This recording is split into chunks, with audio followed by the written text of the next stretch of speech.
आम्ही नागरिक आहे ना बाबा, जनतेच्या वतीनं तो मोर्चा आहे बीड जिल्ह्याचा, आणि मी जनता आहे ना. फक्त त्याच्यात कुणी राजकारण आणू नये एवढं माझं मत आहे. आजच नाही तर मी हे 4-5 दिवसापासून हमेशाच म्हणतो. कारण एका मुलीनं, एका लेकीनं हाक दिली की माझ्या बापाला न्याय देण्यासाठी आपण 28 तारखेच्या मोर्चात सहभागी व्हावं. मग कोणाला आमंत्रण असेल, कोणाला नसेल, हे काय आमंत्रणाच्या दिवशी काय इथं काय वेगळं काही आहे का? इथं एका लेकीनं हाक दिली, तुमची लेक काय आणि या गावची लेक काय एकच. म्हणून कुठल्याच पक्षाच्या नेत्यांना असं म्हणू नये आमक्याने केलं तमक्याने बोलवलं आहे. सगळ्या पक्षातल्या नेत्यांनी या लेकीची हाक मारली, तिच्यासाठी सगळ्यांनी धावून यावं.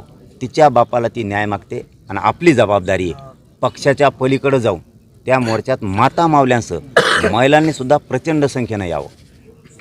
28 तारखेच्या मोर्चात सगळ्यांनी सहभागी व्हावं.